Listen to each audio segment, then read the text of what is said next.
सत साहिब भाइयों और बहनों, धनी धर्मदास जी ने परमेश्वर कबीर जी से विनयपूर्वक प्रश्न किया कि हे प्रभु, मुझे मृतक का स्वभाव समझाओ, कैसा होता है, किस प्रकार जीवित मरना होता है। हे अमर परमात्मा, हे स्वामी, कृपया बिलोय अर्थात निष्कर्ष निकालकर वह अमृत धन अर्थात अमर होने का मार्ग बताएं। तब परमेश्वर कबीर जी ने कहा कि हे धर्मदास, यह जो प्रश्न आपने किया है यह जटिल कथा प्रसंग है। सतगुरु शरण में रहकर ज्ञान का इच्छुक ही इसको समझकर खरा उतरता है। संत साधक जन जीवित मृतक होकर परमात्मा को खोजते हैं। शब्द विचार यानी यथार्थ नाम मंत्रों को समझकर विचार करके उस मार्ग के अंत यानी अंतिम छोर तक पहुँचते हैं अर्थात पूर्ण मोक्ष प्राप्त करते हैं। जैसे एक भृंग जिसके पंखों वाला नीले रंग का कीड़ा होता है जिसे भंभीरी कहते हैं, जिसको इंजनहारी आदि नामों से जाना जाता है, जो भी भी की आवाज़ करती रहती है। वह अपना परिवार नर मादा के मिलन वाली विधि से उत्पन्न नहीं करती। वह एक कीट विशेष के पास जाती है, उसके पास अपनी भी की आवाज़ करती है। जो कीड़ा उसकी आवाज़ से प्रभावित हो जाता है उसको उठाकर पहले से तैयार किया मिट्टी के घर में ले जाती है। वह गोल आकार का 2 इंच परिधि का एक 2 मुख वाला गारा का बना होता है। फिर दूसरा तीसरा ले जाती है। फिर उनके ऊपर अपनी भी की आवाज़ करती रहती है। फिर ओस के जल को अपने मुख से लाकर उन कीटों के मुख में डालती है। उस भंभीरी यानी भृंग की बार बार आवाज़ को सुनकर वह कीट उसी रंग का हो जाता है तथा उसी तरह पंख निकल आते हैं। वह आवाज़ भी उसी की तरह भी करने लगता है। भंभीरी ही बन जाती है। इस प्रकार पूर्ण संत अपने ज्ञान को भंभीरी की तरह बार बार बोलकर सामान्य व्यक्ति को भी भक्त बना लेता है। फिर वह भक्त भी सतगुरु से सुने ज्ञान को अन्य व्यक्तियों को सुनाने लगता है।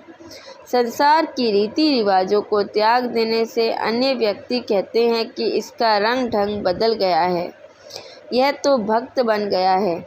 जैसे भृंग कीट को अपनी आवाज़ सुनाती है तो कोई शीघ्र सक्रिय हो जाता है, कोई दूसरी कोई तीसरी बार कोशिश करने से मानता है। इसी प्रकार जब सतगुरु कुछ व्यक्तियों को अपना सत्संग रह रहकर सुनाते हैं तो कोई अच्छे संस्कार वाला तो शीघ्र मान जाता है, कोई 1-2 बार फिर सत्संग सुनकर मार्ग ग्रहण कर लेता है, दीक्षा ले लेता है। कुछ कीट ऐसे होते हैं कई दिनों के पश्चात अपना स्वभाव बदलते हैं। यदि वह कीट भृंगी नहीं बना है और उस भृंग कीट की शरण में रह रहा है तो अवश्य एक दिन परिवर्तन होगा। परमेश्वर कबीर जी ने कहा है कि धर्मदास, यदि शिष्य इसी प्रकार गुरुजी के विचारों को सुनता रहेगा तो उस भृंग कीट की तरह प्रभावित होकर सांसारिक भाव बदलकर भक्त बनकर हंस दशा को प्राप्त होगा। कबीर जी ने कहा है कि हे संतों, सुनो, यह मृतक का स्वभाव इस प्रकार कोई बिरला जीव ही अनुसरण करता है। वह पीव यानी परमात्मा को प्राप्त करने का मग यानी मार्ग प्राप्त करता है। उपरोक्त यानी भृंग वाले उदाहरण के अतिरिक्त और सुनो मृतक का भाव, जिससे मृतक यानी जीवित मृतक होकर सतगुरु के पद्धति के अनुसार साधना करता है। जैसे पृथ्वी में सहनशीलता होती है, इसी प्रकार पृथ्वी वाले गुण को जो ग्रहण करेगा वह जीवित मृतक है और वही सफल होगा। पृथ्वी के ऊपर कोई विष्ठा करता है, डालता है, कोई खेती करता है तो चीड़ फाड़ करता है, कोई कोई धरती पूजन करता है, पृथ्वी गुण अवगुण नहीं देखती। जिसकी जैसी भावना है वह वैसा ही करता है। यह विचार करके धरती विरोध ना करके सुखी रहती है। भावार्थ है कि जैसे जमीन सहनशील है वैसे ही भक्त संत का स्वभाव होना चाहिए। चाहे कोई गलत कहे कि यह क्या कर रहे हो, यानी अपमान करे, चाहे कोई सम्मान करे, अपने उद्देश्य पर दृढ़ रहकर भक्त सफलता प्राप्त करता है। जैसे किसान ईख बीजता है, उस समय गन्ने के एक एक फुट के टुकड़े करके धरती में दबा देता है। ईख गन्ना बनने के पश्चात कोल्हू में पीड़ा जाता है।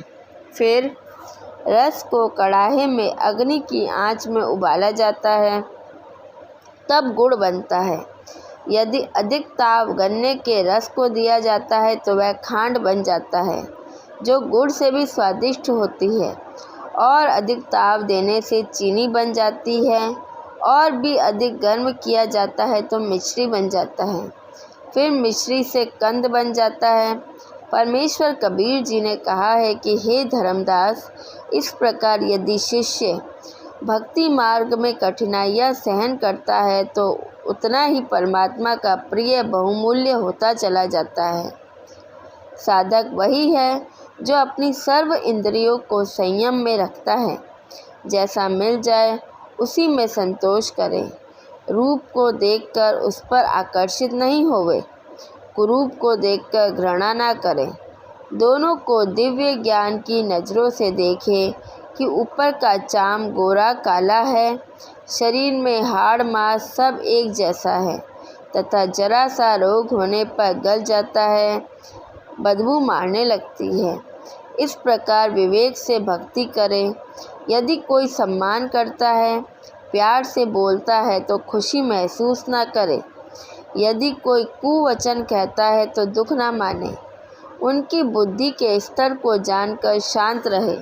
यदि कोई अच्छा भोजन खीर खांड हलवा पूड़ी खिलाता है तो उसी कारण उससे प्रभावित ना हो, उसको उसका कर्म का फल मिलेगा। यदि कोई रूखा सूखा भोजन खिलाए तो उसको अधिक भाव से प्रेम से खाना चाहिए। काम वासना को महत्व ना दे, वही भक्त वास्तव में परमेश्वर प्राप्ति कर सकता है। यदि काम वासना परेशान करे तो उसको भक्ति नाम स्मरण में लगाकर आनंद प्राप्त करे। उसी समय काम वासना मुरझा जाती है। काम वासना का नाश करने का तरीका। कबीर पर नारी को देखिए बहन बेटी के भाव, कह कबीर काम नाश का यही सहज उपाय। जैसे एक अनल पक्षी आकाश में रहता था। यह पक्षी अब लुप्त हो चुका है। इसके 4 पैर होते थे, आगे वाले छोटे और पीछे वाले बड़े। इसका आकार बहुत बड़ा होता था। लंबे लंबे पंख होते थे। पूरा पक्षी यानी युवा पक्षी 4 हाथियों को एक साथ उठाकर आकाश में अपने परिवार के पास ले जाता था। अनल पक्षी ऊपर वायु में रहता था। वहीं से मादा अनल अंडे उत्पन्न कर देती थी।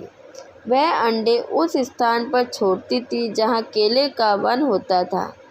केले एक दूसरे में फंसकर गहरा वन बना लेते थे। हाथियों का झुंड यानी सैकड़ों हाथी भी केले के वन में रहते थे, क्योंकि हाथी केले के पेड़ खा जाता है तथा केले के पेड़ों पर ही लेट जाता है, मस्ती करता रहता है। अनल पक्षी का अंडा वायुमंडल से गुजरकर नीचे पृथ्वी तक आने में हवा के घर्षण से पककर बच्चा तैयार हो जाता था। वह अंडा केले के पेड़ों के ऊपर गिरता था। केले के पेड़ों की सघनता के कारण वह अंडा क्षतिग्रस्त नहीं होता था। केवल इतनी गति से केले के पेड़ों को तोड़कर पृथ्वी पर गिरता था कि अंडा फूट जाए। अंडे का आकार बहुत बड़ा होता था। उसका कवर भी सख्त मजबूत होता था। बच्चे के बचाव के लिए अंडे के कवर तथा बच्चे के बीच में गद्देदार पदार्थ होता था जो पृथ्वी के ऊपर गिरते समय बच्चे को चोट लगने से बचाता था। अनल पक्षी का बच्चा पृथ्वी पर अन्य पक्षियों के बच्चों के साथ रहता था, उनसे मिलकर उड़ता था, परंतु उसकी अंतरात्मा यह मानती थी कि यह मेरा घर परिवार नहीं है, मेरा परिवार तो ऊपर है। मैंने ऊपर अपने परिवार में जाना है, यह मेरा संसार नहीं है। वह जब युवा हो जाता है तो हाथियों के झुंड पर झपट्टा मारता था, 4 हाथियों को चारों पंजों में उठाता तथा एक हाथी को चोंच से पकड़कर उड़ जाता, अपने परिवार के पास चला जाता था, साथ में उनके लिए आहार भी ले जाता था। कबीर परमेश्वर जी ने सटीक उदाहरण देकर बताया है, भगत को मार्गदर्शन किया है कि आप इस संसार के स्थायी वासी नहीं हैं, आपको यह छोड़कर जाना है। आपका परिवार ऊपर सतलोक में है, आप इस पृथ्वी के ऊपर गिरे हो।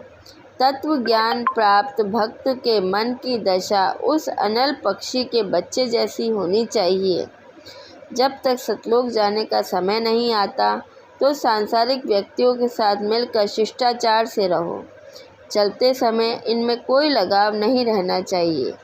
अपनी नाम स्मरण की कमाई तथा पुण्य धर्म की कमाई साथ लेकर उड़ जाना है। अपने परिवार के पास अपने निज घर सतलोक में जाना है। सत साहेब।